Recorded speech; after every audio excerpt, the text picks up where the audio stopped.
Welcome to Cold Wans. If you're not familiar with what Cold Wans is, it's a 5 minute cold plunge into the post plunge warm up where we get to know our guest.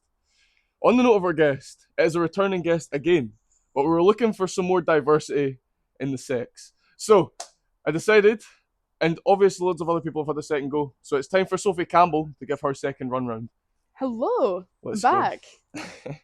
So, we know you've done an ice bath, Mm-hmm. but have you made any development in the ice bath world since then? No. No. Have I fuck? But that's good because that means it's going to be a genuine Genuine reaction yeah, to the genuine, freezing cold. fulfilling reaction. And I was saying to her before we came here that the water is getting colder, the weather's getting colder, so it's getting a lot more depressing getting in this water. Yeah, I know. But she was still up for it, so that's all that matters. Yeah. But anyway, are you ready to go? Yeah. Well, let's get it. Awesome. Whenever you're ready. Awesome. Let's do it.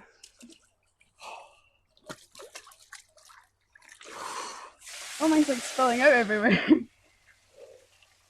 Woo! Definitely colder than last time. You know what I mean? But it's alright because you've fucking hammered it down again. She doesn't care. As I should. Absolutely. Right. So the question we're going to talk about today, it's like an open book scenario. Mhm. So, do you think it's important to take risks in life? So this could be in your career, Mhm. you're moving forward in your future, or it could be going out, taking drugs, doing things that just aren't necessarily important in life. Okay. What's your opinion? I mean, I feel like it's good to take risks. I mean, it, like you say, it kind of depends on the risk. Like, I mean, you're never gonna know until you try. You know what I mean? So when it comes to like, if you want to go for a different job, you know what, take the risk. Do the interview. You know what, fuck it. Like, the worst they can say is no. Yeah. I mean, but then there's people who do like seek thrilling stuff in which they're like, do you know what? Like, I really want to climb that building because it's like, why not? But then there's certain risks like that. Like, yeah, it's like thrilling, and you're gonna get that cool thing like, oh my god, I just climbed that. But at the same time, that's like it's a big risk. It's a big risk to yourself, you know. Like, you could get seriously injured and stuff like that. But like, see, when you see those videos online and that, it looks sick. Yeah. So it's like, it's slightly conflicting, I'd say. Running off your thrill seeking thing. I think a lot of people go into those scenarios being like, yeah, it looks sick for a video, it looks sick, yeah. But I think as soon as you're putting your life at risk, I don't think it's worth it in a lot of ways. Obviously, if you're a trained professional at climbing, right, for example, and you're saying like you're climbing a building, but you know you're safe, you know what you're doing, you're kind of like, you're not just doing it off a whim of not knowing what you're up to. Fair enough. I can see why you would want to do it if you know what you're doing.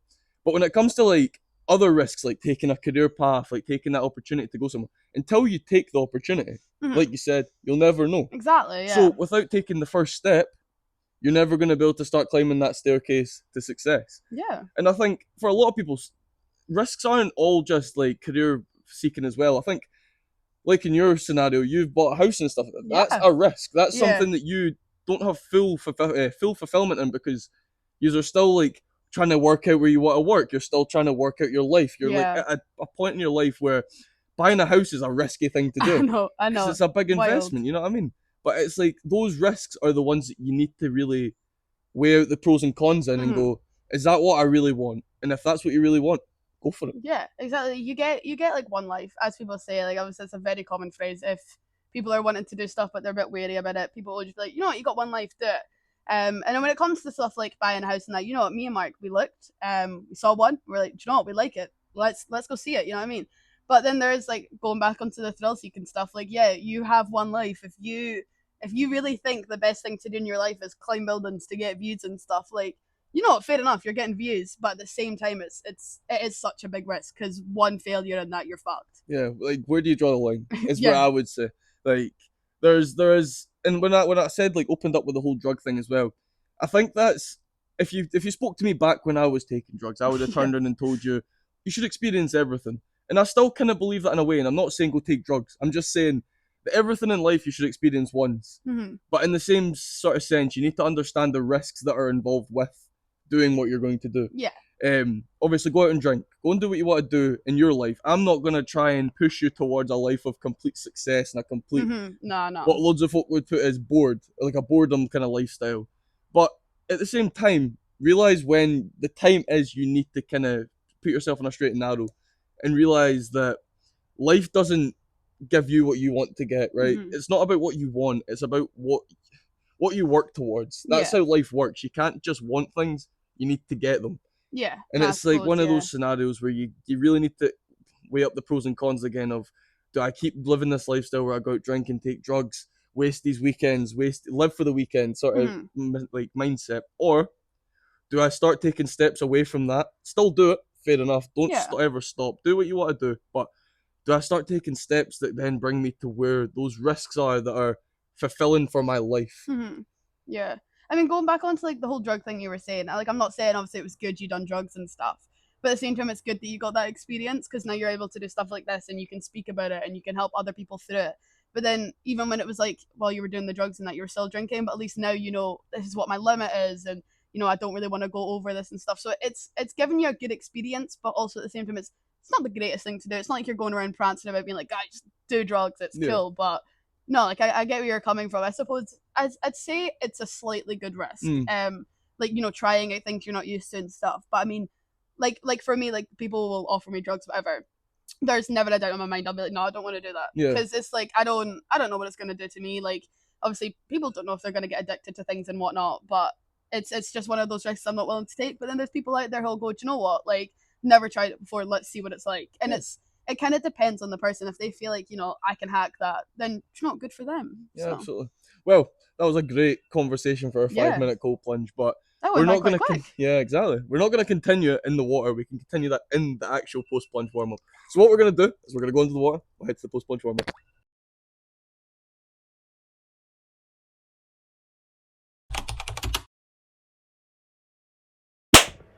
Link up. So that's us into the post plunge warm up. In the post plunge warm up, we asked 2 questions. We talk about the person's past and the person's future. But we always start the conversation off with, how was the ice bath?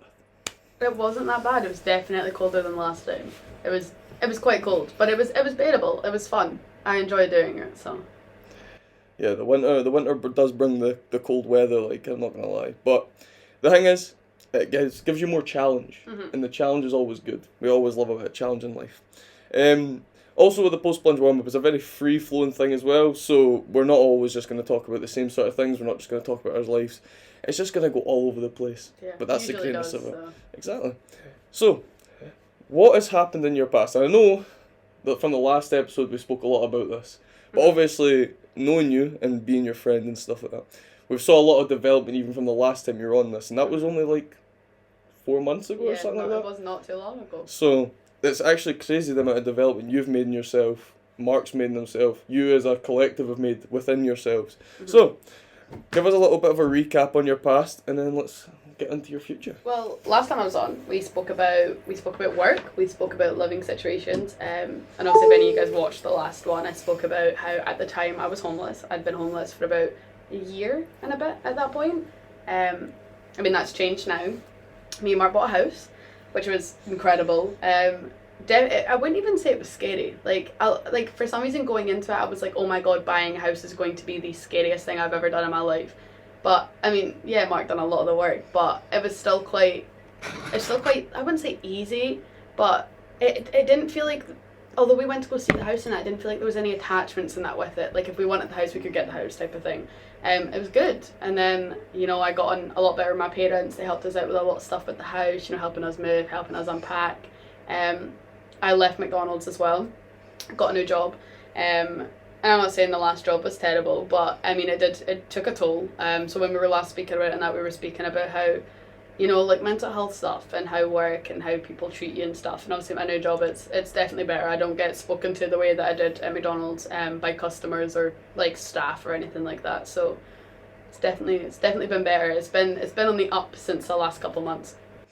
How's like the development on the whole family side of things? Because I was saying this, because my mum was like, oh, what are you going to speak about? Because obviously it's not been that long. I was like, well, there's been a lot of development in you since then. And your family's one of the biggest things for me, because I remember like how it was all kind of, you went homeless because it just wasn't working, blah, blah, blah. And now that you've got your own house, obviously when I came to visit, your dad was there helping out and stuff. So I was like, those foundations are clearly building back up. So let us in and what's happening there? We spoke about it a little bit last time, in which it was like, even obviously, there was a lot of stuff that happened in order for me to become homeless and stuff. There was a lot of like conflicting issues. There was a lot of like raw emotions and that with it.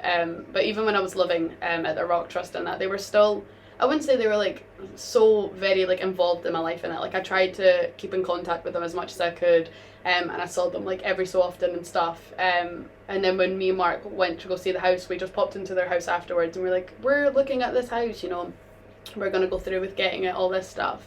And since then, it's not like everything just kind of clicked, but I think in their minds, they've kind of seen me as, you know, she's grown up, she's maturing a wee bit. I mean, I'd like to say that they're quite proud of me and Mark for getting a house. I mean, they've said that to my face and stuff. But even like we went to America together. My parents also bought a house, so me and Mark have been up seeing their new house and stuff. But it's definitely been better. It feels more like, you know, we are like a nice little close knit family. Like the other day, like I was just phoning my mum for the sake of it, and she was like, "Have you eaten yet?" And I was like, "Not actually." I was literally just looking for dinner ideas. And she was like, "Me and your dad haven't eaten either." So I literally took like a 5-minute taxi up to the house, and we had dinner together, because why not? So it's definitely created a better bond, like with me and my parents, even with me and my siblings and that. Like, me and Mark also got a cat for my birthday, so like they'll just speak to me about random stuff now. They'll be like, "How's the cat getting on?" Or like my big sister, she'll go home from work and she'll be like, "You know, I'm just gonna pop up to the house," and she'll bring me muffins and stuff. Like it's definitely been a lot better, because I think my sisters only have ever came to the Rock Trust once, and that was with my parents. But at least now, like numerous of my sisters have just came up. You know, why not, just to come see the place? Like it's definitely became a lot better. The family has been more family like. Yeah, better family dynamic there, which is so important as well. Like I think that was one of the hardest things to hear from you the last time. It's like, not the fact that it was like there was no bad blood there or that wasn't the case. It was more the fact that there was such a bad dynamic because of the fact that it just didn't work. Yeah. And it's like really hard to see that for a lot of people. Like, obviously every family's got issues, like my family's got their issues, all this, you know what I mean? But you never take that away from someone, and you never degrade someone for that situation that they're in. Because it's not something that, like, realistically, you can't control every single emotion in a family, you know what I mean? Yeah. You can try and help, you can try and push everything in the right direction, you can try and do what you can at the end of the day, but you can't dictate how people feel about things or people or anything like that, you know what I mean? Yeah. But seeing the family dynamic kind of build from where you were to where you are now, it's good. It's good to see. Yeah. And then obviously you have took the risks of going and getting a house, doing all these, getting a cat. Getting a cat's like having a kid at the end of the day, you know what I mean? Especially when you've just only moved in, it's like, it's the same kind of equivalent, because you have to look after it. It's basically a human being, it's part of your family now. Yeah. But like those little development things are the things that I think are so important to talk about in something like this, because folk could be looking at that first video and be like, "Oh, you've had it really rough, you've done this, you've done that, like you're having a rough time in this very moment." But then they can watch this one and be like, "Why is it that I'm stuck in this kind of mindset of victimizing myself, being in a situation where I'm not having a good time?" But in 4 months, this lassie that came on spoke about how hard it was, the hardship she's went through, the family problems, the fact that she lived in a homeless like shelter or unit thing, and now 4 months down the line she's got her own house, she's got a cat, she's got a family dynamic that was always wanted but just wasn't possible at that moment in time. And I think there's a lot of things for people to learn from that, because like I said before, everyone goes into this scenario where they're like, "Oh, life's so hard," victim mentality. And I'm not saying that like everyone has a victim mentality, because there is reasons and there is situations where you need to understand that people are going through things, and you can't always control that. But the fact that you are willing and you were able to fix all the problems that you had the last time you were even on this, which again 4 months ago is crazy. Yeah. And you've managed to fix it and bring yourself to a situation where you're so high above where you were, you're on such a higher plethora of life. Like, a house is not even something that a lot of people can even imagine having at this age. That's the thing, like, obviously yous are lucky because these are both moving jobs as well. You've got much better income coming in that's more stable. Yeah. And you're in a much better place mentally, because once Mark moves, he's going to be much better. He's struggling now as it is, but he'll get there. Yeah. He just needs a breath of fresh air, and that's what's good for him moving on. And for yourself, obviously, like you said, workplace wasn't particularly not in a bad workplace as such as for a workplace, but the actual vibes there. I totally understand it as well. Like working there, it's like some days you go in, you'll have a great day, and you'll be like, "Oh, this is like, why would I want to move? And then other days you're like, this is exactly why I don't want to be here. Like other days you'd literally have to be like, do you know what? I need to go take a bathroom break so I can cry. Yeah. Like, it was, some days there were brutal. But I think that's also what stopped the family dynamic in the first place a little bit was, you know, I was working at McDonald's before I got kicked out and stuff, but it was a lot of like staying on and stuff that was like, it was a wee bit struggling for my parents and stuff, because I was taking on the extra hours because I wanted the money. And you know, when I first joined there, it was like, you know, everyone was super lovely. I was like, do you know what, I'm enjoying the place, I will stay on if I need to, type of thing. But I mean, they've got 4 other kids that they need to look after and stuff. Well, they've got 4 other kids that they need to look after, and it was like, whether I'd be working on weekends or weekdays and that, like, it was unfair for me to have to go up to the house at like midnight, 1 in the morning, when they need to be up to take Lucy and Violet to school and that the next day and stuff. So like, that definitely did, I wouldn't say ruin the dynamic, but it did cause a lot of issues and stuff. And even after I was kicked out and that, like you were talking about the whole victim thing, like, I wouldn't say that I was like victimizing myself as such, but it was like, do you know what, I'd had a really tough day at work.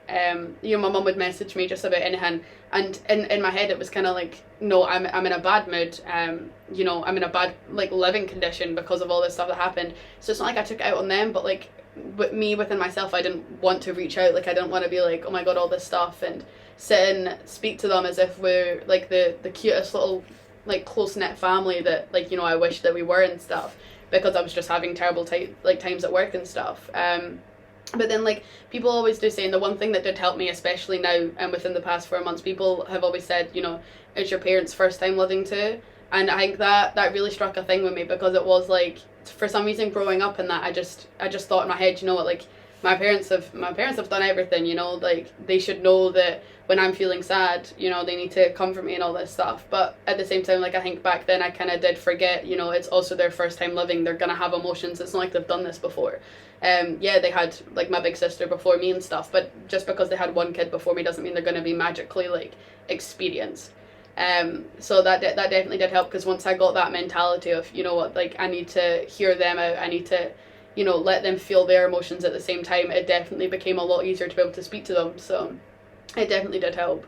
Yeah, I think, like, in a general sense as well, like, that workplace, for you, for me, for anybody, it's a big weight on a lot of people's shoulders as well. Like, you need to understand that, in the sense of, I say this to a lot of people as well, like, in our workplace, again, everyone kind of feels very similar. And I say to them, I'm like, see, if you really don't like where you're working and you're really struggling that much, then you need to just get yourself away from it. Yeah. It's not about, like, a lot of people will hold themselves in comfortability within a job because it's obviously bringing in money, it's a safe place to be. You're gonna, nowadays as well, with such a scarce, like, in jobs, because it's a scarce thing. You can't just decide that you want to go move job whenever you want to nowadays, because it's just not possible. It's not plausible. There's so many people, to the point where it's actually a struggle for some people to find a job and stuff like that. So, like, in that sense, you're like trying to work out kind of where your line is to stay in somewhere that you're comfortable but you're not happy. You need to find that comfortability and happiness at the same time, I think. And a lot of people don't find that because, again, money comes in from a certain place, you stay there. Then you also need to go and apply for another job, not guaranteed. You get that interview, you do it. Stress, because you're stressing about that interview, you don't get the job, so then you go back to that first place where you started, your first step. 2 steps forward, 1 step back. And then it's 1 step forward, 2 step back, because you can't keep moving forward when you can't find, like, it's like there's not that straight tunnel that you need to find to get to where you want to be. And that's why it's so important for people to try and kind of work out where they want to be in life, and maybe set a goal, just a short-term goal that will even start moving them in the direction they want to be in. Yeah. Like, you need to kind of work towards your passions, I think, and that's what a lot of people don't do. Yeah. So we had a small technical difficulty there, I'm not going to lie. The audio wasn't even recording through the Vocaster, so we're not going to restart. The first part might be a little bit shady with audio, but now it'll be nice and crisp again. I think this actually happened with Paul's episode as well, because when I was editing it, I noticed that the audio was, like, very loud. Like, I could hear that in the background, like the heater. So I think I might have done an oopsie last time as well, but it's alright, because I noticed it, because I was sitting there looking at my recording screen here, and it was like, I'm super loud, Sophie's super quiet, and I was like, why is it doing that? Because like, on the Vocaster, we're both at the same level, so it makes no sense. But it's alright. At least we noticed that now, and not fucking 20 minutes from here, but it's all good. Right, so we got it sorted.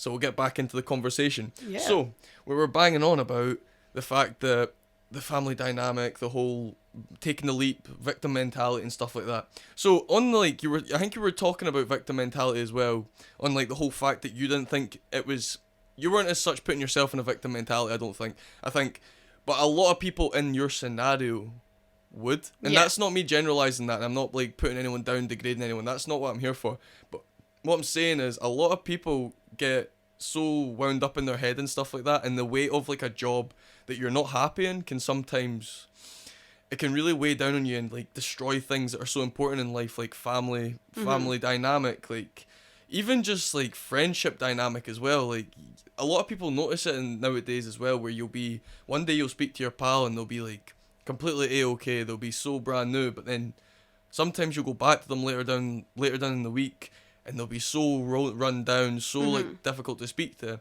And that's something like, not saying that like Mark is run down, like that's not what I'm getting at, but I notice that in Mark a lot, because obviously he works 5 days a week. He is not very happy at most times, but like by the end of the week you can see like how much damage it's actually done to him. So that's why I'm so happy that he's finally moved on to something better, because he deserves it. He needs something better for himself. Like I've never seen the guy so happy to want to work. Like it did. I wouldn't say it affected me and Mark as such when it came to work, but at the same time, like, you know, when you sit down with your friend or whatever, but they're just like bitching about the same thing constantly, you're kind of just like sat like, yeah, because it's not like you don't want to listen to them, but it's the same stuff you listen to all the time. Like that's what it was like for me and Mark. You know, every single time we finished work and that, it'd be the same. You know, how's work? And you know, I'm not saying he was fed up of me and stuff like that, but my God, I'd be fed up if I was in his situation. Like it was just constant. Oh my God, work was terrible. I hate this place. And so like, it's not like he found it difficult to conversate with me, but I know like deep down he wanted me to be happy as well. So it kind of ruined a lot of things. Like, you know, when you're super unhappy in some place, it takes away like a lot of friendship stuff, family stuff, relationship stuff. Like it really, really does bring that stuff down. Yeah. I mean, to be fair, like, I think like I was saying just before we had that little issue. Yeah.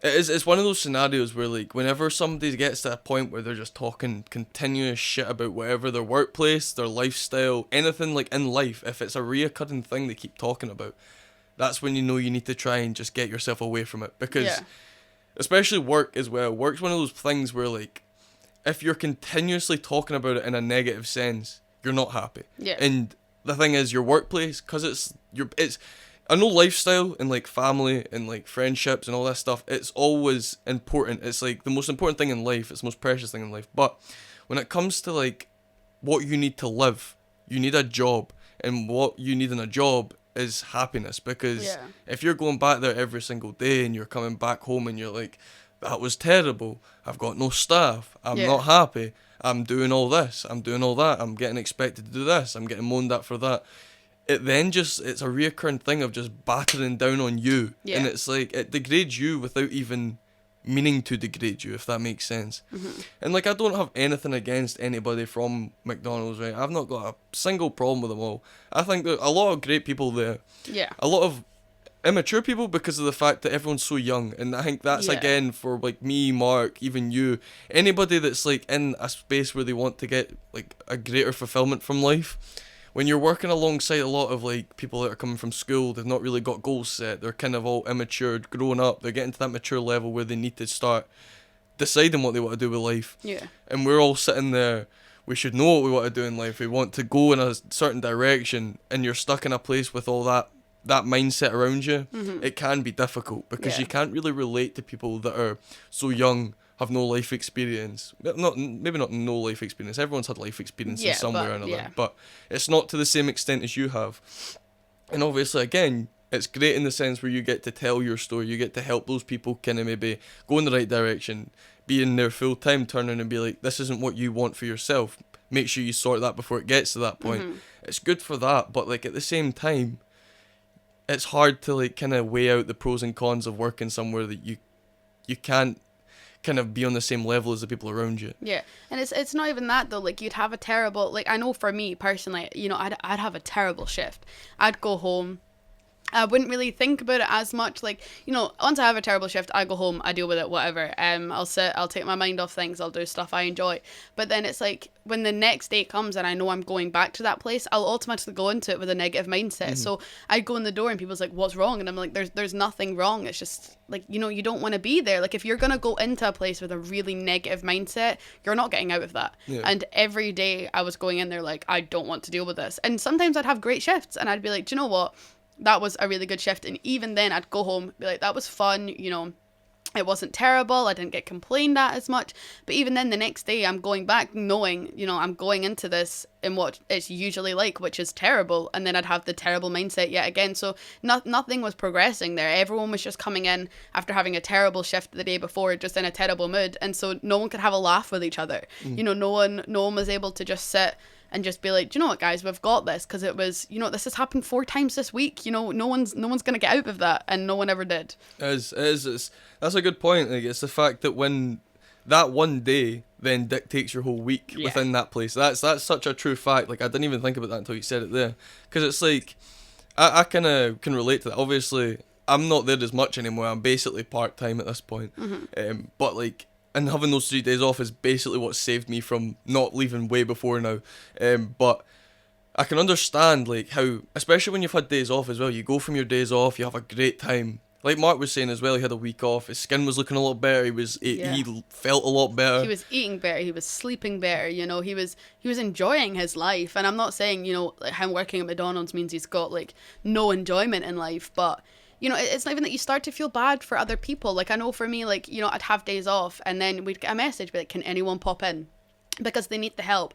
And then I'll think about it, be like, do you know what? The last couple of days, it's been terrible. And the same people are in from the last couple of days. Like, I feel bad for them. And so it's like, you know, you want to help them. You know, as a natural person, you have empathy for other people. And then you go in and then it's still terrible. Like, so you're going in to try and be nice and to help out. And then it still just goes, yeah, you just like, shoot yourself in the and foot. And so you just feel like not even that people need to, it's not like you're going into it being like, oh, I need to be praised for being here. Yeah. But it's not even that you're going in and it's absolute mayhem. Like, no one really says, like, you know what, I really appreciate you coming in. Like, thank you for doing that for us. It just, it goes to shit. And then you're left going home being like, why did I even bother? Yeah, with no fulfillment at all. Your whole day off that you could have spent, you know, doing what you enjoy, you felt bad for other people and you've went into that workplace, because that was brutal for me. Like, because by the end of it, it got to the point where people were like, we need help, and I was just like, my mind was already so out of that job that I was like, it's not my problem. I got hired to do my hours, I'm not doing anything else. But then when I had that mindset, I was then also feeling so terrible for everyone else, because it's not like they get a choice. Like, okay, like, I went, going back onto the whole risk things, when I first handed in my notice, you know, the place I wanted to work at, I knew that they were hiring beforehand, but I didn't know if they had any more spaces. And so, do you know what? I went, do you know what, I'm just going to email them. So I did, and they were like, we're really sorry, we don't have any more space. And I was like, do you know what, that's fair. Like, obviously I'm not just going to sit and be like, no, like, please employ me. But like, other people like that don't have that. Like, especially they're like, see, when they're working that much and they're like, I really want to look for other jobs, they might like whip up Indeed and scroll through it and that, but like, they don't have the time to like look at other jobs. So they're not gonna get out of that place, because it's so, you put so many hours and so much hard work into that just for customers to come around and shout at you for their chips. Like, it is insane. Yeah, the human race is kind of fucked up, but not gonna lie, it's good. Actually, my mum said this to me not that long ago, like, and I was sitting there saying, because obviously I don't think that, like, being a McDonald's worker or any kind of fast food worker or any kind of customer care worker is any less than anyone else, because every job's important. But that, my mum made that very clear to me. Like, you have to have the mindset of, like, every single job is important. Without people doing that job, it wouldn't exist. So like, you need to have people that work that place. So it's like, you need to get out of a mindset as well of people degrading people for where they work. I'm really strong on this, because obviously I do a lot and I try push back against all, like, the really negative stuff that people have to say nowadays, because I know how it feels to be in the shoes of that person, because I used to be like that. But it's like, obviously I get that backlash of people being like, oh, but you work here and you do this, so you're not really making any progress yourself. But I've made it very clear that this year for me was a progression in my mentality, my discipline, and kind of who I am as a person, because I think it's important to build from the base down, obviously. You want to build yourself up before you build up your career, before you build up anything really in life. You know what I mean? You need to have a good base, and you need to be strong-minded and strong-willing. So that's what I say to everyone. I'm like, right, but every job has got its importance. You know what I mean? Like a couple of days ago, I done my my daily ice bath. I was like, everyone's got their part to play. Yeah. It's like, obviously, if you don't want to be in that job, don't be in that job. And you said right there, you just made it very clear that it's very difficult because the amount of weight you carry on your shoulders when you work there, especially as like, I'm not saying a manager is much more important, but when you're a manager, you have so much more kind of play on the place, and you get given so much.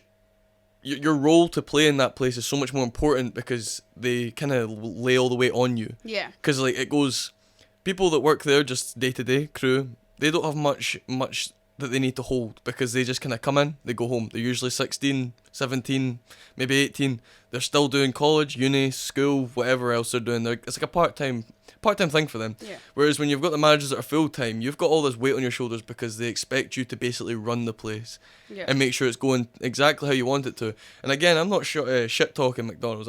I've worked there for a long time, part-time, full-time, back and forth. But like, and I've always felt safe there, and I've always felt welcomed, and I've always felt most of the time respected. Like, I don't have any problem with that, but I think a fulfilling job for everyone is so important. Yeah, but like I suppose for like the crew members there, you know, see once they leave those doors, that's them. You know, they're not getting messages from anyone else being like, why wasn't this done? You know, what's happening with this and that. But like, I'm not like, obviously with us being management, you know, it would be, you know what, you've left the door, that's it. And then you open up your phone and it's just messages upon messages. Guys, what happened to this? You know, this customer complaint, all this stuff. And it's not even that like managements are left to answer the phone. So if someone's got a complaint, you know, that's put on you. And people were never nice about that. And this is one thing that I realized after working at 1962. Like, it's the same thing, but just a different establishment. You know, I'm taking orders, I'm bringing out drinks, and I'm bringing out food. It's the same thing you do at McDonald's. And not once have I been, there's been mistakes. Obviously, there's been mistakes. Not once have I been complained at the same way. Like, say someone didn't get bacon on their burger that they wanted. They'd be like, oh, I'm really sorry, like, this was meant to have bacon on it. I'm so sorry about that. You take up to kitchen, they put bacon on it. See at McDonald's, they would come in, they'd slam their food down. They'd then degrade you for about 20 minutes being like, this is such an easy job, it's basic, blah, blah, blah, like, why can't you do this? And that's the one thing I noticed there, that because people look at that, like, as like 1962, as a finer establishment, they're going, do you know what? We need to respect the people that work here. At McDonald's, it's the same thing. Yeah, okay, it's a fast food restaurant, but you still treat them with respect, especially in, like, high school now. You know, when I was telling people, oh, yeah, no, I work at McDonald's, like, people always made that joke like, oh, you're never going to get far in life, you know, you're going to end up being someone who works at McDonald's. But at the same time, like, the people who would make jokes about me working at McDonald's in high school were also the same people that got steaming every weekend and came to McDonald's. Like, you can't make fun of people for working in a place that you're going to go to and get food from there. Like, see, when you go, do you know what, I really want a Mackey's, you also have to take into consideration that there's people working there, you know, they're making your food, they're handing it out to you. You can't then degrade them for doing that for you. Yeah. Don't get a Mackey's if you're just going to degrade the people there. It's a service insane. isn't it? It's a crazy thing, man. But I feel like we should try and move away from this, because it's like, it's funny because this conversation started with, oh, it's crazy how you just go home and start talking shit about your workplace, and it's now went to, let's continue talking shit about your previous workplace and my soon-to-be previous workplace. Yeah. But like, I don't mean it in any bad way. Like, if any of the people that work there watch this, I don't have anything against any of those people. Yeah, like, no, neither. Whether it's like my bosses, whether it's the folk below me, I think everyone's great there. I think it's just you get lost in a very wide kind of, it's like the ocean. You get lost in this kind of big wave when you're in McDonald's because everyone's so fast paced. It's hard to keep things on track.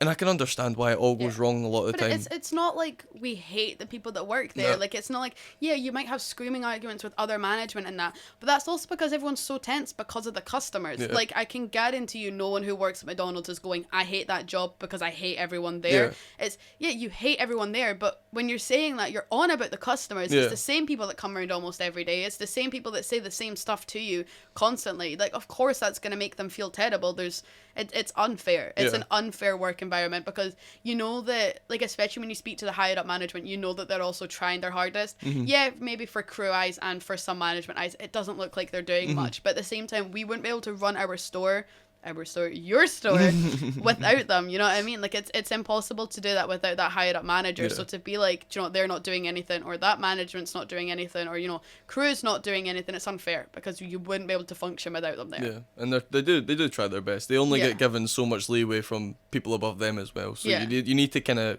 weigh up the cons and the pros for that as well.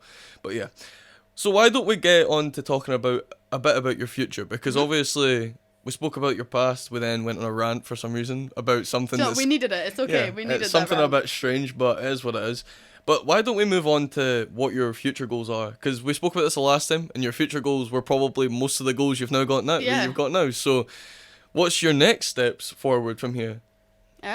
Honestly, I think I need a couple of years to chillax and to just not have to focus too much on like yeah, okay, it's good to have it in my brain, like, you know, this is really what I want to do and I want to move on with this and all this stuff, but it's also nice to just sit and do nothing. Like, yeah, okay, I'm working a job. Like, I started there last week, and I've done just under 60 hours there already. I've done 9 shifts and I've done just under 60 hours. So it's like I'm really putting in the effort there because I enjoy the job. The people there are lovely. The customers there are lovely. The pay there is lovely. You know, it's a good work environment. I'm enjoying being there. So to me, that's not a bother. Like, I'm going home and I'm going, do you know what? I'm going to sit. I'm going to play my game. I don't care if I don't get enough sleep. Like, I'm going to do what I'd like to do, because that way I know that when I go back tomorrow, it's going to be the same thing. It's going to be great. And so for me, like, the next couple of years I'm looking at, obviously, like, yeah, like really, really far down the line. Like, I don't want to be sat here at 19 being like, yeah, when I'm 26, I want to have kids and stuff. But like, obviously that's something I aspire to want to do in the future. Like, I'm not planning out my whole life being like, this age I want to do this and this age I want to do that. But at the moment, it's, you know, do up the house how me and Mark want it. You know, like, really focus on myself. That's the biggest thing. I didn't get much time in the past couple of years to focus on myself as a person. And so now it's just nice to be able to be like, you know, what do I actually want to do? Like, what do I enjoy? And that's really what I'm focusing on for probably the next couple of years. Yeah, that's good. I think what's really important as well to understand is, like, a lot of people are like, oh, that's such an unfulfilling answer to that question. But you have to also realize that, like, you're only 19 years old, right? You've matured very quickly, because I'm not saying that's Mark's full potential, but the fact that you got with Mark and you have now made an actual house and like a life out of it. You've pushed yourself forward those steps way earlier than most people would. Yeah, like, so, never in my life did I think I'd have a house at 19. Like, never in my life. See, when I was a teenager and like 14, going into the woods to get steaming, I thought I'd still be doing that at 18. See, like, at 14 being like, do you know what, see, when I hit 18, I can't wait to go to the clubs. And I've been to the clubs twice. Yeah. And I turned 18 last year. And now it's like, it's wild to think that, like 4 years ago, I was like, oh man, I'm gonna be so insane when I'm older. Like, I can't wait to go out, get steaming. And now I own a house. I pay a mortgage. It makes me feel old, but in like a good way. Like, it honestly, it made me respect myself a lot more. It's like, do you know what, that stuff is achievable. I think as well, and like I was saying about the whole fact that you're still young and you've matured so quickly, it then allows you to have those years where you do kind of just chill and you like live your life where you are in a bit of comfortability, because I don't think there's any point of you really focusing on, obviously the earlier you get your goals done, the better, because then you get to live a more fulfilling life later down the line. But for me, I couldn't afford now to be doing nothing for like a couple of years, because I'm at like the prime age of where you need to get your shit sorted out. So like for me, at 21, I'm now doing Muay Thai, trying to fight. I'm now studying to become a PT. I'm now working, I will be working for Amazon Flex so that I've got more money coming in, so that when I become a PT, it then works out better for me. I'm thinking of opening a business for meal prep. I've got all these business ideas and I've got it all jotted down, and it's all going to get put into play once I become a PT. Yeah. But I wouldn't have time right now to be chilling. Like, obviously, don't get me wrong, I'll have like an hour or two where I'll sit down and I'll sometimes play my PlayStation now, because I'm like, before, when I was just fully focused on being better, it gets so hard to continuously focus to can only be better. Yeah. Like, when Mark used to be like, oh, do you want to come on PlayStation, do something? I'd be like, nah, man, I'm going to go a run instead.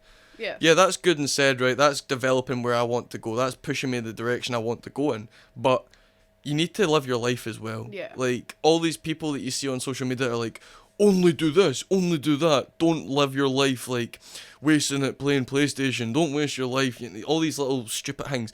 It's important to still have enjoyment in life. Yeah, you need to have a social life. Like, I actually do remember speaking to Mark about this at one point. It's wild to think that like I say so long ago, it wasn't even that long ago, but like knowing, you know, you and Mark, you would have a coffee and you'd have a fag together, but you know, you wouldn't sit and you wouldn't play games and stuff, because you'd be off doing your own thing and all that stuff, and you know, every so often for the past couple of weeks, I'll come home and you guys are just sat there, or even you'll come up to the house with us, and it's quite fun because when you think about it, like, see, when you're out doing your runs and that, yeah, that's great for you, that's making you feel good about yourself, but it's not like you're sat like giggling away to yourself while you're doing it. But see, when you come up to the house with me and Mark, or even when you're just playing games with Mark, like, even if I'm sat next to him, I can hear you guys howling on the headset. You know what I mean? Like, you can tell that you're enjoying yourself. Yeah. And that's the good part. Like, we played one game for like 5 hours because we didn't realize how quickly time had went because we were enjoying it. Yeah. And that's the good part. Like, yeah, okay, you could have been doing more beneficial things with your time, but at the same time, that's making you feel good. You know, you're with people you enjoy being around. You're doing something. Yeah, you're chillaxing. Yeah, we're eating a Chinese. Who cares? We're having fun. Yeah. Just do it. It's important to still be human. Yeah. When still developing, like, and that's honestly, if I look back at even the beginning of this year, I was doing very unhuman things because I was just so dedicated. Like, my time was so dedicated into self-improvement, which is good. It's a really good mindset to have. Mm-hmm. And I was probably way more, like, I was very much more hands down and I was getting further when I was there because I wasn't getting distracted by stupid things like games or, like, I don't know, going to the gym. The thing is, right, I realised a couple months ago that I was putting so much time into fitness that it was probably becoming a point where it was actually less beneficial for me. Yeah. Because, like everything, if you do it too much, it no longer becomes beneficial for you. Like playing PlayStation all the time. It's good for your mind once in a while, but if you do it every single day, continuously for 24 hours, you're going to get bored. You're just going to sit there drained. But it was the same with you. Like, see, looking back on the way that we'd speak about it and stuff. But, like, even at sometimes when I'd come up and you, Mark, and that having a fag, you just seemed so drained. And I'm not saying, obviously, all the fitness stuff you were doing for yourself was bad. Obviously, like, you know, it was getting you in better, like, fitness and, you know, it had you in a good mindset. But at the same time, like, you were draining yourself. You were going out on runs for hours and then you're going, do you know what, I'm not going to go home and chillax. I'm then going to go to the gym for a couple hours. And then by the time you got back from the gym, it was, now you're going to go to work. It's a place that you don't like. And then you get out and then you probably go back to the gym or you come back, you do your ice bath and that, like, for most days for you a couple months ago, it was just pure working out from the moment you wake up to the moment you sleep. Yeah. And it is a good mindset to have, being able to discipline yourself to a point of being like that. But at the same time, like I said, be human. Don't be stupid. Be human. That's what really bugs my brain about social media. Like, I've been going on it lately, and obviously because of like the type of stuff I post, my For You page is very much like what I would be watching. So it's like a lot of Muay Thai stuff, which is good because I watch it, I learn from it, then I try and put that into practice, which is good for like learning repertoire of like combos, movesets and stuff like that. It's good for me that way. But you also then get the motivational coaches that come up and go, what are you doing with your life? Why are you wasting the blah, blah, blah, blah, blah? And I completely understand where that like mindset comes from, because there will be people that you look at in life and they'll literally do nothing. Yeah. And I don't agree with doing nothing. And I don't mean like fitness. If you don't want to go to the gym, don't go to the gym. If you don't want to go a run, don't go a run. If it doesn't suit your lifestyle, that's fine. Yeah. But I think it's still important to kind of have goals set in play that work around your schedule and stuff. Even the thing is, if you're going to work and your work's very hands-on, very on your feet all the time, you're still doing something. Like, if I was working in an office, for example, and I was then going home, going to sit on my PlayStation for 7 hours plus, then going to bed, then waking up, going to an office, sitting down for that time, going home, playing PlayStation. You know, like that kind of routine of just always sitting on my arse and not really doing much, just eating, just not a good, fulfilling lifestyle. I couldn't live that lifestyle. But I also think it's important that other people need to be pushed away from that lifestyle, which is what those motivational coaches try to do. But at the same time, they degrade the people that do what they can in their time that they have, whether that's little to them or that is a lot to them. It doesn't matter. As long as you're still doing something, I think it's important to realise that your efforts are still commiserated for what you're doing. Yeah. And I will never tell anyone my lifestyle back then or my lifestyle right now, because I still do a lot of exercise. I'm fucking Muay Thai almost twice a day. Yeah. Gym most of the time after that. But the thing is, I now find time in my day to do other things. It's not just, oh man, I'm sitting in my room. I've basically banned myself from my PlayStation. I can't go speak to my family. I'm just going to go to the gym. Yeah. After just being at the gym. Yeah. Oh, I'll go do 40 minutes of cardio because I've just done an hour worth of cardio, but I'll just do another 40 minutes, you know what I mean? What else have I got to do with my time? And that's a bad mindset to be in, because, like I said, when you do fitness or anything in too much, it just doesn't become beneficial for you anymore. Yeah. But, like, there's a difference when it comes to, like, different fulfillments in life. Like, I'd personally say at this current moment I have a very fulfilling life. Like I'm very happy with the place that I'm at. And I mean, I've not went on a run in God knows how many years. I haven't went to the gym in like about a year and that. Like obviously for you it's a bit different. Fitness is something you enjoy. I'm not saying, oh my God guys, like I love being a fat bastard, but like going to the gym isn't something that I'm gonna sit down and be like, do you know what? Like I really want to go to the gym. And don't get me wrong, I used to love going to the gym. It was fun and stuff. But I do enjoy being able to like wake up in the morning, you know, have breakfast, do what I want, even if me and Mark are just sat watching something together or playing something together, going off to work, you know, meeting a bunch of new people who I've never met before, you know, getting on great with them, and then coming home and then, you know, having a nice shower or playing a game that I enjoy. Like I just spent 30 quid on a house flipper game. I'm going home and I'm decorating houses in a house I just bought. It's insane. And to me that's fulfilling. Like it's stuff I enjoy. Yeah, sometimes I'm like, oh, I feel a wee bit lazy. But at the same time, it's like, it's still stuff I enjoy that makes me feel better about myself, rather than, you know, putting it in my head. Like, that's the one thing I struggled with when I went to the gym, was see if I'm not going to the gym every single day, you know, like, I'm not doing it right. Like, I'm terrible. So then it just put me off wanting to go to the gym, because, you know, I'd finish doing an 8 to 9 hour shift and then be like, oh man, I really should be going to the gym today, but I don't have the energy. And then it would make me feel so drained. But like even now, see if I wanted to be like, you know what, I just want to go to the gym, I could. You know, I have the hours, you know, I have more energy, I feel more fulfilled naturally. So if I wanted to, I could. Yeah. I just don't want to. That's fine though, but like everyone's lifestyle is different, you know what I mean? That's why I'm trying to understand the importance of find your fulfilling life within yourself. Like not everyone's lifestyle is going to the gym, and that the point you made there where like the mindset of being like, if I don't go every day, I don't make a difference. That is a mindset that so many people have. Yeah. And I know this because the amount of people I've spoke to like that are like mail me and they're like, oh, so how do you like go to the gym? Like what's your kind of routine? I'm like, the routine's not important. What's important is what you can handle, and don't think of it, like don't overthink it, because if you start thinking you need to go every single day to then make a difference, you're thinking about it wrong. Yeah. What you should be doing is filling the time that you have spare with what you want to do, and whether that's the gym, whether that's playing PlayStation, whether that's literally anything, whatever your lifestyle is, that's fine. Obviously, I'll always recommend people do fitness because that's what I'm all about. Yeah. And that'll never change. And there's nothing wrong with me recommending people to go to the gym. There's nothing wrong with me recommending people to go for a walk or a run or whatever. But like you said, if that's not where your head's at with life, that's fine. Yeah. As long as you can suggest it to as many people as you want, but it's not like you're sat there going, guys, like, get off your arses and go to the gym, or get off my page. Like, you're being nice about it. You know, you're talking about how it benefits you and how it benefits other people. You have people like me who come in and we sit and we speak about completely different things. Like, I don't go to the gym or anything, and it's not like you're sat there being like, yeah, but like, why not? And it's not like you'll sit and degrade me for not doing it. You know, we can have different opinions on different things. Like, see when I, like, even sometimes I'll get videos like that on my For You page in which it's just some guy sat and he's like, guys, go to the gym, you know, lift those weights and lift that stuff and that. But then seeing certain videos like that, like, it also, like, that makes me feel bad for not going to the gym. Yeah. So it makes me feel like, do you know what, like, I actually should be doing that. It also depends on who I went to the gym with. Like, sometimes I was going to the gym with people who had way more experience than me. Yeah. People who had been doing that for a lot longer than me. And then I was feeling terrible that I couldn't match what they were doing. Yeah. Which is, we're on completely different levels. Like, you can't compare yourself to that. Yeah.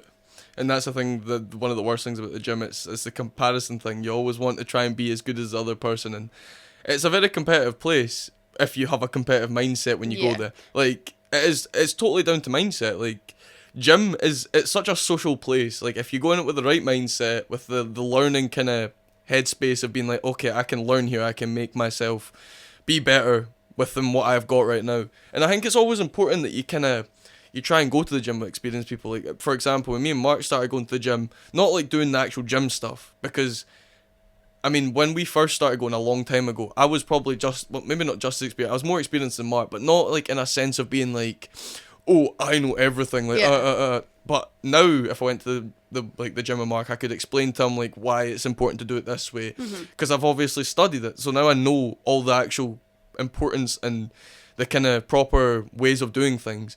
But like even Muay Thai, for example, I hadn't been training for too long when I went with Mark, but like him being able to learn base like skill sets from me teaching him what I knew, it's like that kind of experience is important, but it's also being in an environment in the gym where you're not feeling like the other person's trying to make you feel competitive. Yeah. Like they're not trying to be like, oh, you can't lift that, look at this way. Yeah. It's that kind of situation.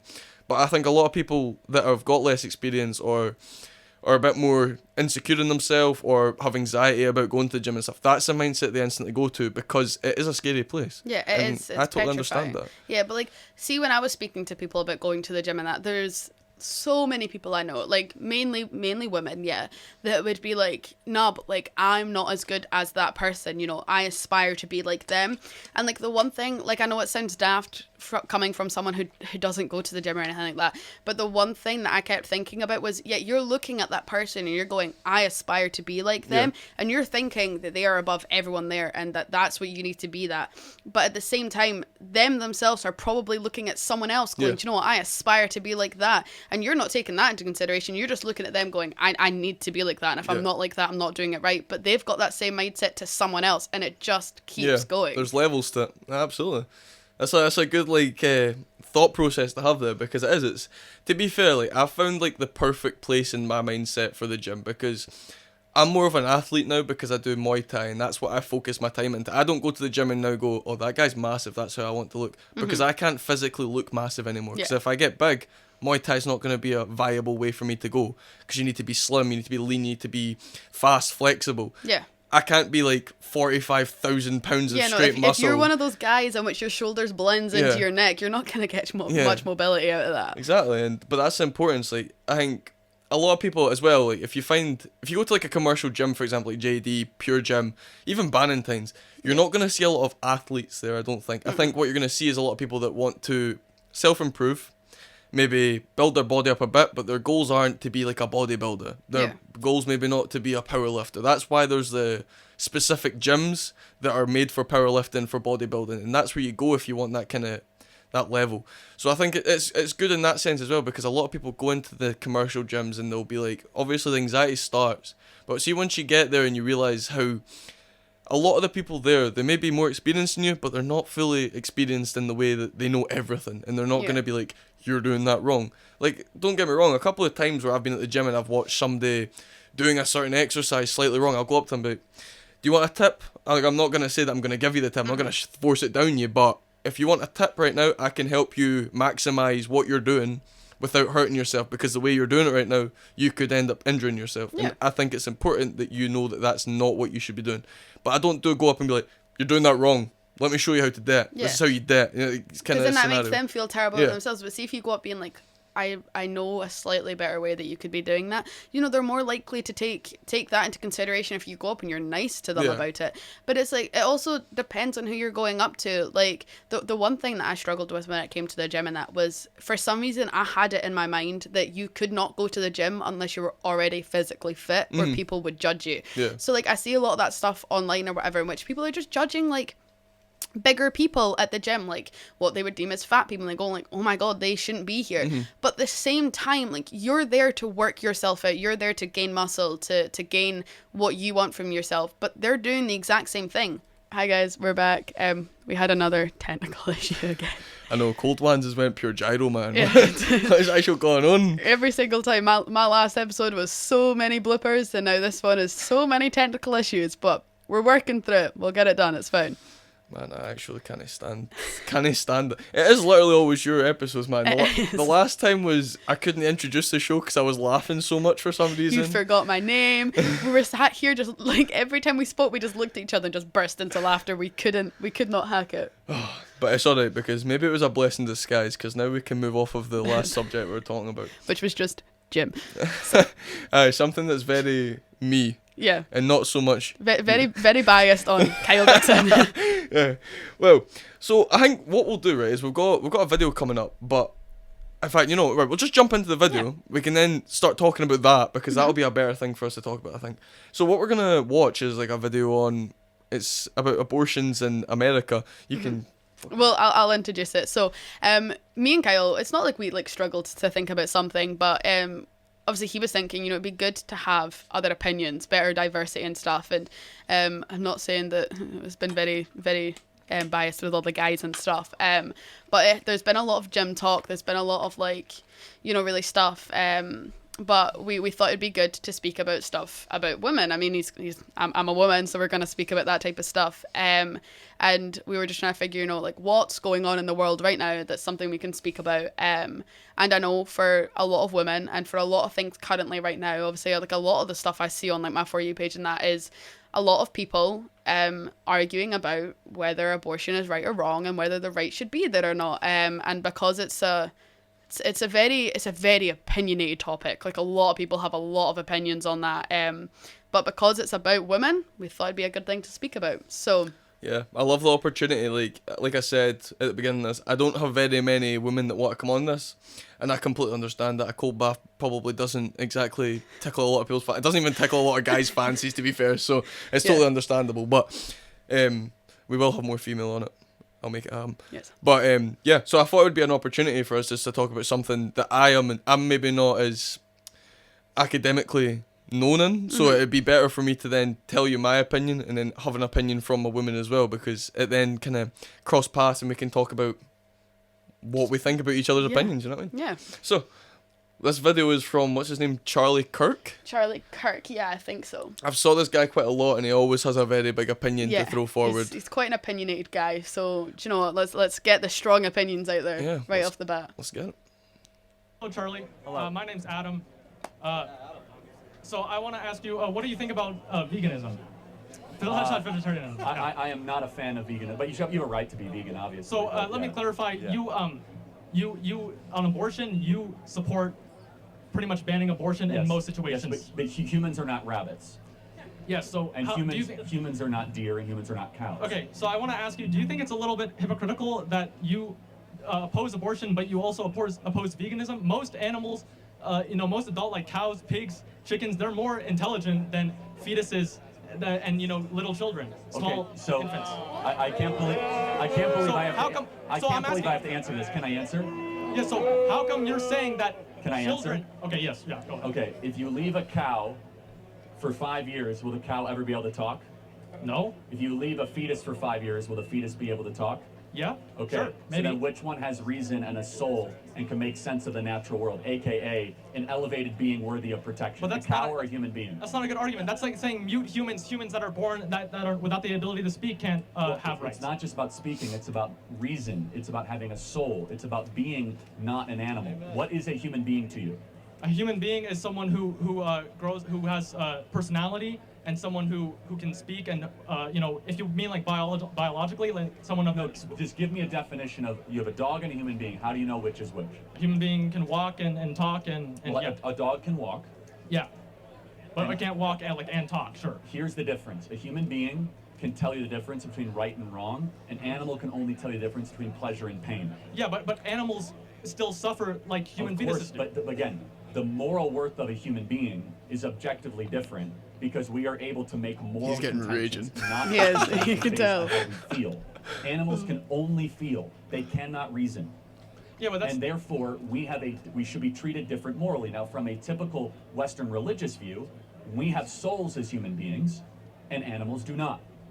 And as a soul, I mean not just in the religious sense, but I also mean that there is a part of you that is not just your 5 senses, right?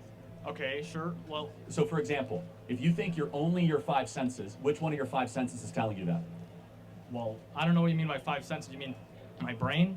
Well, your 5 senses: sight, smell, taste, feel, hear. 5 senses. So an animal only has 5 senses. It does not have an ability to withdraw itself from its 5th sense, right? Yeah, but how do you believe that it's okay to kill an animal when it's not okay to kill a child? You defend a child more. Some children die some children never make it out of the womb. Well, because human beings are human. A is A, and human beings are worthy of protection, and animals are not humans, and they're not the moral equivalency, correct? No, but I don't believe that. I'm not trying to argue that a human is worth more than an animal. I'm saying that even if a human is worth more than an animal, you should give animals respect. I do give animals respect. We should treat them humanely. If you are to eat them, you should kill them in a way that does not have unjust suffering. What about milk? But animals are raped all the time. Cows are raped to produce milk.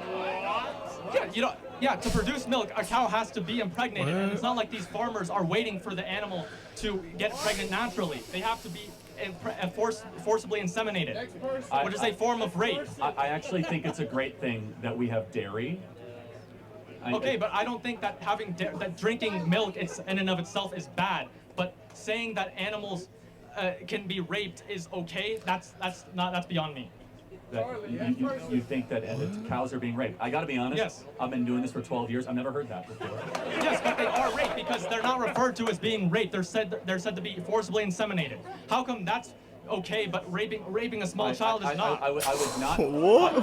This guy's dropping bombs, man. I don't support raping anyone. I don't support raping human beings. I wouldn't call extracting milk from a cow the same as what happens if a woman is raped by some savage. I'm not talking about extracting milk. I'm This talking got about so insane when you so insert to get it pregnant so it can produce it. Yes. Yeah, not that worried about that. Why not? Do you not think their suffering is worth anything? I think their suffering's fine. Again, they're not human beings, and whatever allows the human being to flourish is what we should be concerned about. And I think it's a good thing that human beings are able to have meat, beef, and dairy. And so, okay, but I appreciate your exactly. Yeah. How many did the cows build the railroads? Like, I mean. No, but you still have to treat them with respect. Kids don't build railroads, do they? Yeah, but they grow up to adults. Yes, cows hit a plateau. I can't believe I have to explain this. Cows eventually plateau in their ability to reason. I'm not talking about a plateau in ability. I'm talking about suffering at that moment. Right. Is it okay if you know a kid is never going to grow to adulthood, like if you had like a crystal ball or something, is that okay to kill them and rape them then? Of course not, because it's still a human being with a soul and a cow is not. But I just want to make sure we are consistent, just so we're consistent. Do you believe that we should limit the unjust suffering of insects? Well, I don't believe that. I don't believe in intentionally killing insects either. So you don't believe that we should spray for mosquitoes even if they're carrying diseases that kill humans? Well, if they're threatening me, then it's self-defense. Oh, okay, got it. But a cow didn't do anything. A cow is innocent. But what if the cow is feeding me a human being? But you can get nutrients. The World Health Organization has. This is going actual. This is crazy. so off the rails. All ages. It's funny because we're only going to talk about the first thing, but we need to keep watching this. I know. I'm so invested. So much. When it came to COVID and masks and the vaccine and all. So I just want to be very clear.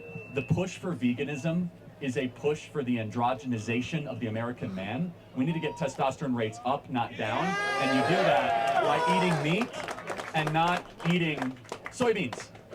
No, but you can get all of your protein. You can get nutrients all from a plant-based diet. Okay. Yes, you can. Look it up. Let me just say one final thing. Do you consider yourself a liberal or? I can. Well, it depends on the issue, but like say abortion, like I'd say I'm moderate. Okay, so you believe in human choice.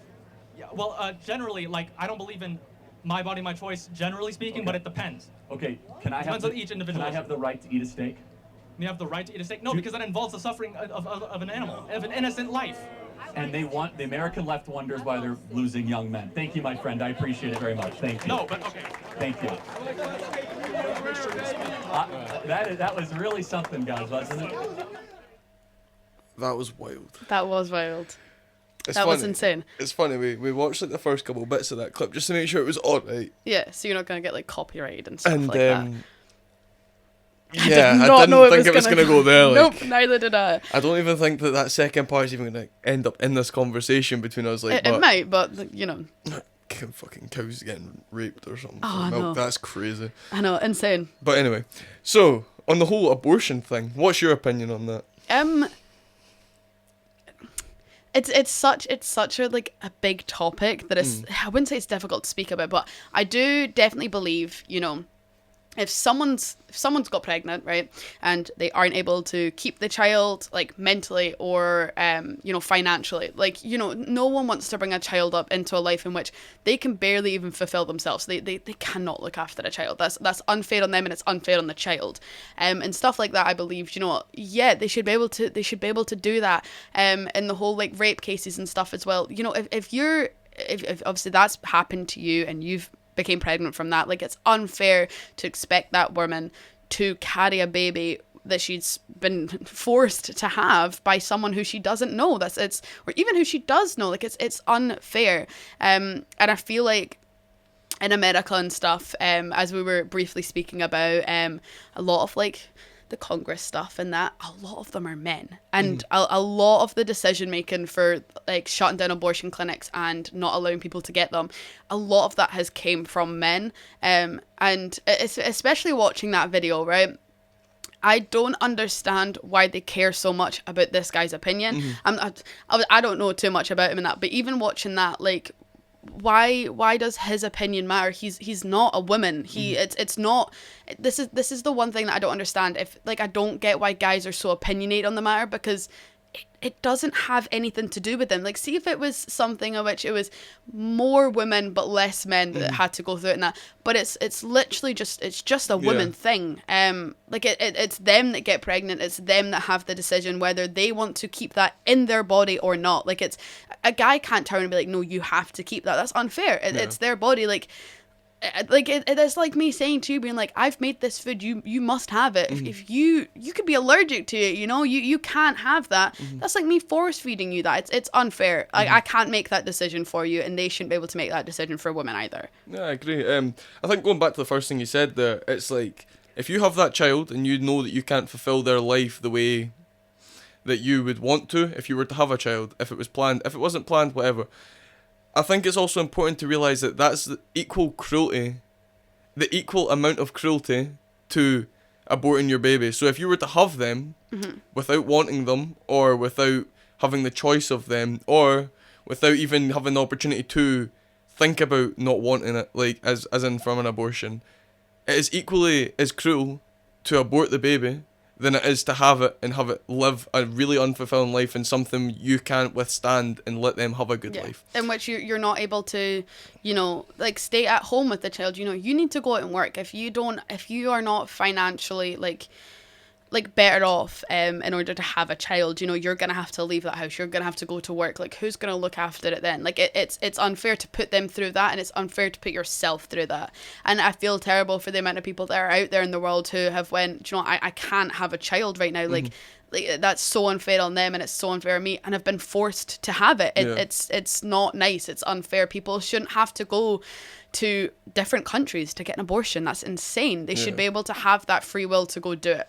Freedom of choice is such an important thing in life as well. Like, as a human being, you should be able to live your life on your own rule set at the end of the day. Like, obviously, I know there's laws in life that are important, like not allowing murder and, like, just really oblique and over the top things, which is completely fair. Like, you need laws to keep a country running. I understand that. But something that takes away the free will of a woman, I don't agree with. Like, as a man as well, coming from another guy that I was just listening to there, I'm like, yeah, he's got balls. He's just going out there and fucking saying what he has to say. And I totally respect you being opinionated, but being opinionated towards something that then takes away the rights of the other diverse sex is a lot for me. I think if that was on the flip side, like you said before, if it was the guys that were having to abort the babies, they would be against it as well. Yeah. And that's the case. I know it is the case because, like, men are very masculine. They're very push everything forward, do it very, like, they want what they want, they will push to get. Yeah. So that's like what males are always like. So if it was on the flip side, it would be the exact same. Yeah. And I totally understand that. So I think taking away the right of, and I also understand the fight for not doing it, because I understand that you are theoretically taking away a life, even though it's not developed. I totally understand why you would be against it. Like, if I was to say I was to have sexual intercourse with somebody, right? But it was like in a situation where you could have the child and you would be fine, but you choose to get rid of it. And you're in a complete safe space. Maybe you weren't ready for it, but you're asking for it by taking those steps of being unprotected sex or whatever it is, right?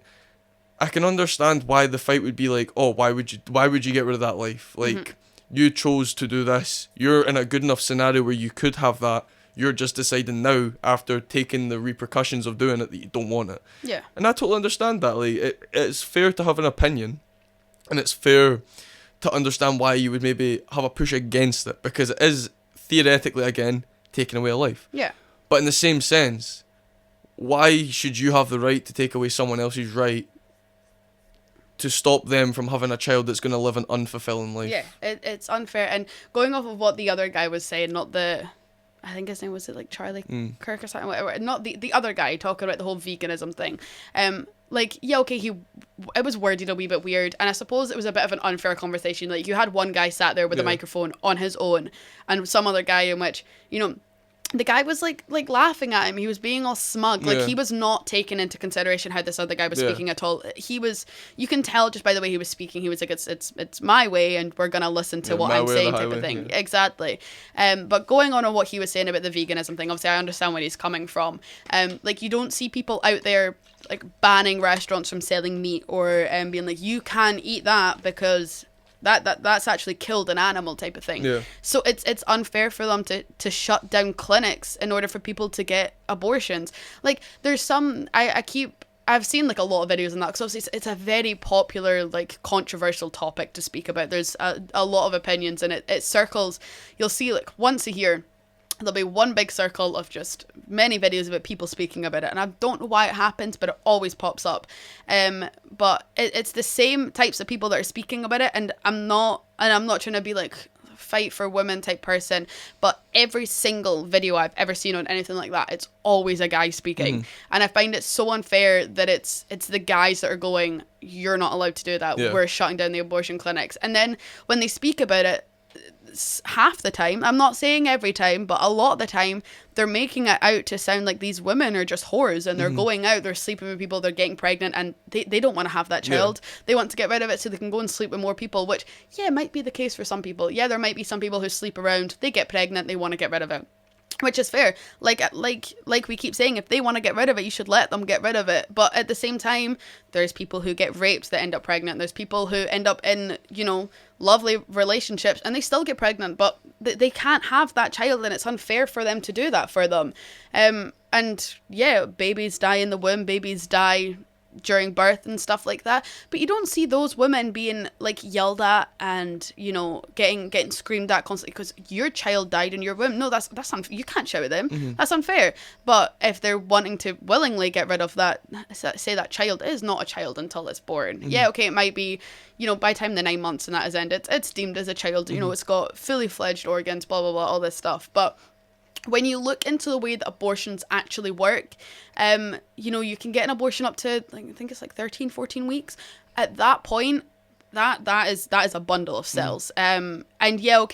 People use excuses, cells is what creates human beings. So as soon as those cells are in there, that's creating a human being. But that's also not a fully fledged human being. You can't say that you've killed a bunch of cells and then said that you've killed a whole entire human being. That is not grown into anything. As soon as you cut the lifespan there, that's not growing into anything else. And plus, you can have a miscarriage. It could go away at that point. You know what I mean? Like, as soon as those bundles of cells appear, that could leave your body. You might not ever be able to carry that pregnancy to term. And so it's unfair to force women to force them to take that pregnancy to term. It's unfair. Yeah. I think it's also important to be like fully educated and stuff like this as well, though. Yeah. Like, a lot of people that you'll see that probably talk about this will go straight onto Instagram and they'll have whatever they have to say, but they won't be educated in it, and they won't really know the ins and outs of the kind of scenarios people end up in to get to the scenario that they have to be to abort things. It's not like someone has a baby, right, or they have sexual intercourse and they go, I'm just gonna abort it. Like, before they have it, it's one of those things where when it happens, it's a shock straight to the system. You're not ready for it, and you need to understand that life scenarios bring difficult times. Yeah. Like, and the thing is as well, even if you are completely ready for it as well, you need to understand that no matter how someone looks on face level, you don't know what's going on inside their life as well. Like, I think the most important thing in this, right? I'm in the middle. Like, I think that abortion is acceptable if you want it to happen, but at the same time, you need to play it. I don't know what. just play it smart. Like, you don't, I don't think it's acceptable just to be like going out and doing everything so unsafely and then turning and be like, oh yeah, if I have a baby, I'm gonna like just get rid of it, kind of thing. I don't think that's fair. But if something happens, a mistake, a slip up, whatever, like shit happens in life. Yeah, exactly. That happens. You know what? There should be no situation where you lose the right to do something that every human should have the right to do. You know what I mean? Like, and the thing is as well, in most scenarios where abortion is a thing, it's a two-way thing as well. If it's a relationship, for example, it's not just the woman going, I don't want it. It'll be the guy and you'll talk about it. Yeah. You'll weigh up the pros and cons, like I've already spoke about plenty today. And you'll work out whether it works for you both. And the thing is, folk will be like, oh, but that's taking away the life. But like you said, if you think of it this way, right? A child's life doesn't start until it's born. And you start its birthday from the day it's born. So my mindset there, obviously, when you said like 9 weeks or whatever, when it's fully developed, that's basically when it starts its life. Yeah. But if you're going off of a consensus of what social media sees as your life, it's from the day you come out the womb. Yeah. So realistically, you're not taking away that life until that day that they're actually fully born. So I think if you think about it, you really, and I don't mean like just instantaneously like, no, I don't want it. If you have to have a conversation about it, a proper conversation, you sit down, you talk about all the pros and cons, you outweigh whatever you can, you decide whether you're ready or if you're not ready, or if you can physically hold this child's life and give it a fulfilling life without struggle, without raising it with just a bad time, then I totally see, I understand why you would have abortion. You know what I mean? No, like, I get that, but the one thing I don't understand is, like, obviously, as I've said numerous times during this, it's a very opinionated topic, but the one thing I don't understand is why do people have so many opinions on it? Like, you see the people who protest it, and do you know what? There is some women out there that's protesting that abortion should not be allowed. And obviously, it's not like I'm going to all those people being like, tell me why you don't think abortions shouldn't be like allowed and why they should be allowed and stuff like that. But especially for guys and stuff, the one thing I can't wrap my head around is, like, how are you going to stand outside an abortion clinic with signs being like, you're killing a child, all this stuff. But whether they get the abortion or not, like, I don't understand how that affects their life. Like, their next day's still going to roll around, you know. I can guarantee you, like, 5 years from then, they're not going to be thinking about anyone, like, whether it be like, see, they had a next door neighbor who was wanting to go get an abortion or whatever, and they're like, no, I don't think abortions are allowed, and they get into a tiff about it. Can guarantee you within 5-10 years they're not going to think about that neighbor and they're not going to think about the abortion. So I don't feel like it's fair for those people to be like, you're not allowed to get that for the rest of your life. Like, it's unfair, because it's not even that, it's the people that are protesting it now. Like, clinics could be shut down for years and years, but the people who are protesting it now won't be here God knows how long into the future, but it could still be affecting women God knows how long into the future, but it's because of us now is the reason why it's happening, which is unfair. It's unfair to do to God knows how many women in the future. It's unfair to do to, like, your future children. Like, how are you going to go out there, protest, like, you're not allowed to get an abortion? Like, don't care if you don't want to have the child, don't care if, you know, you were raped and that's why you're wanting to get rid of it.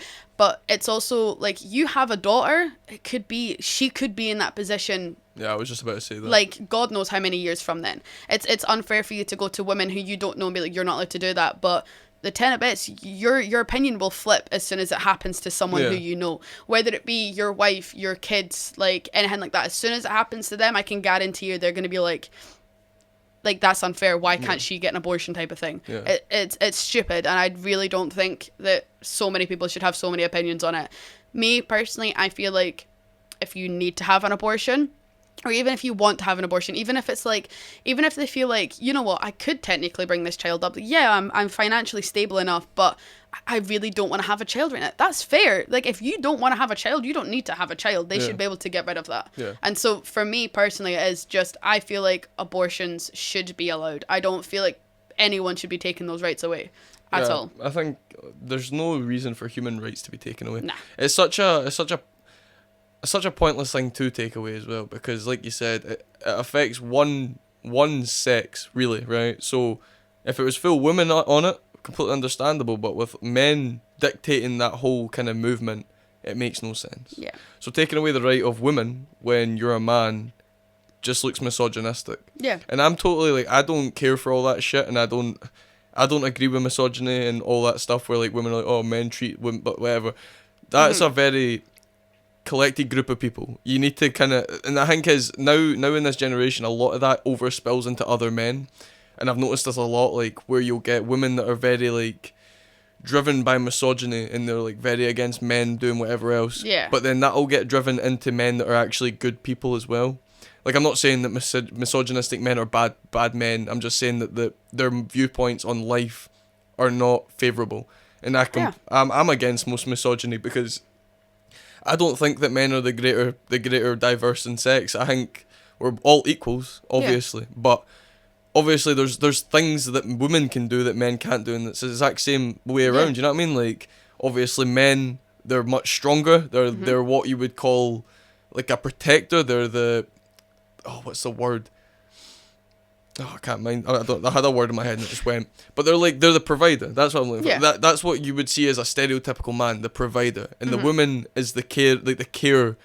And in a normal society-driven world, the woman is like the care. They're like the love.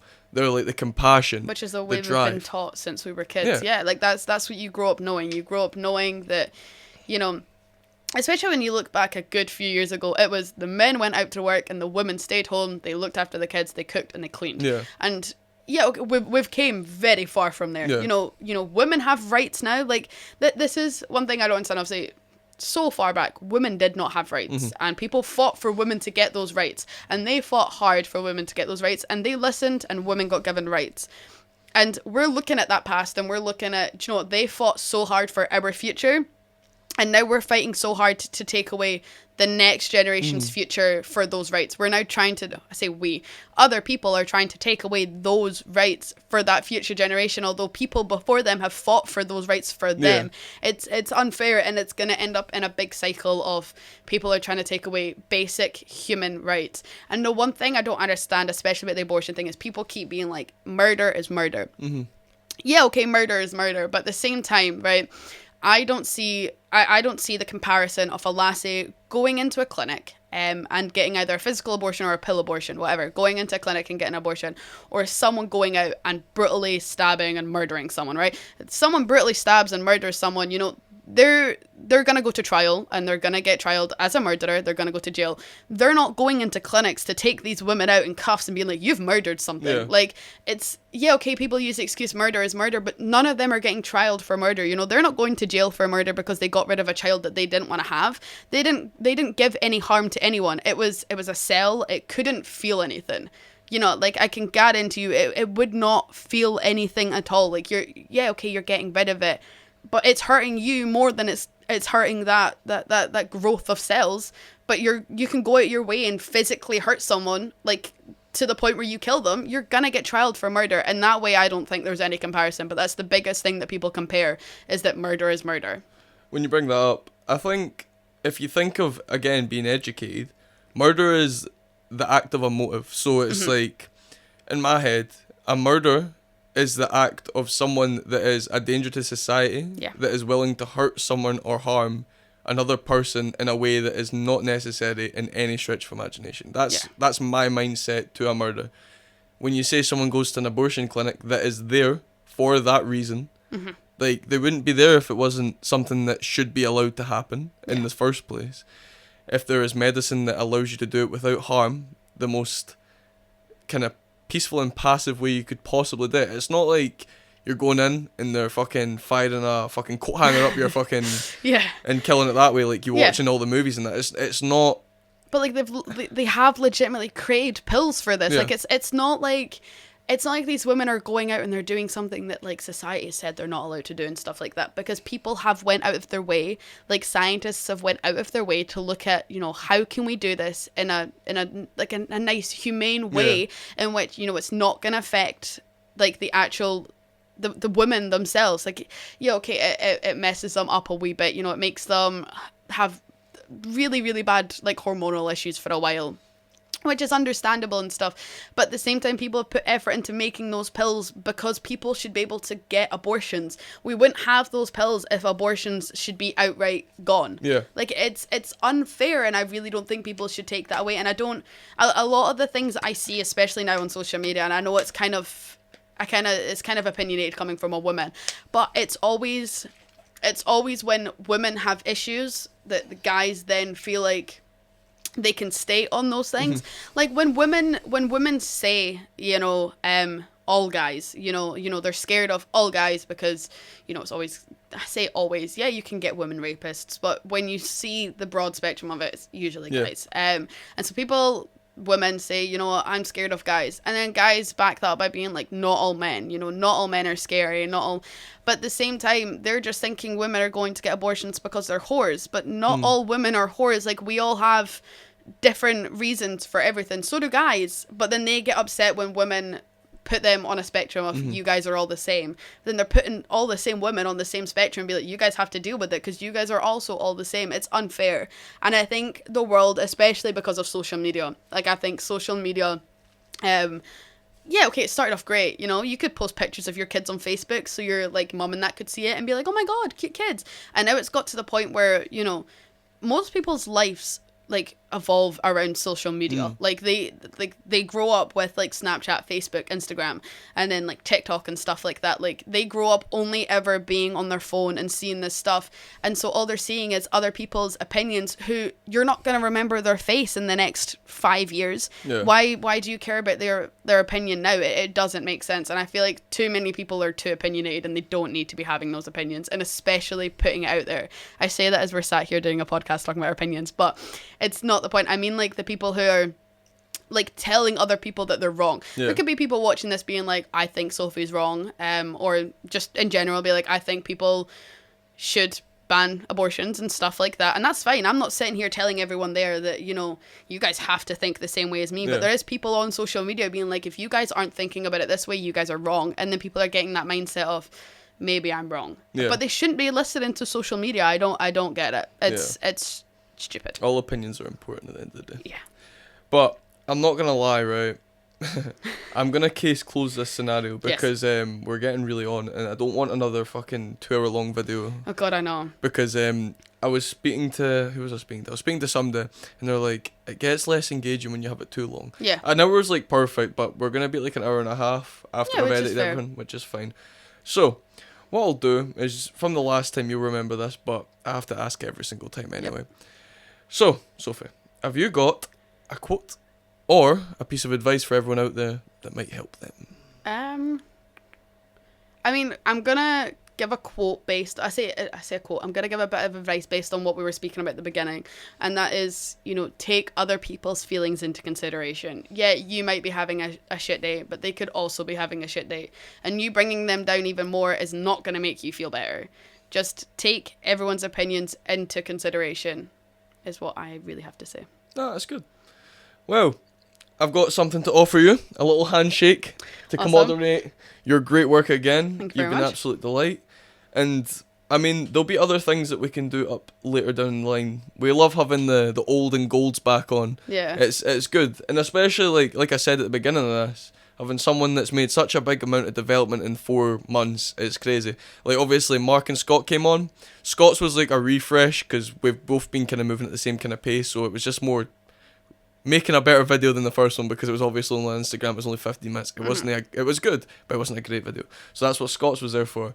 Mark's, again, kind of just went over the same sort of stuff, broadened it out, gave it a couple more legs, and then spoke a little bit more about life as well.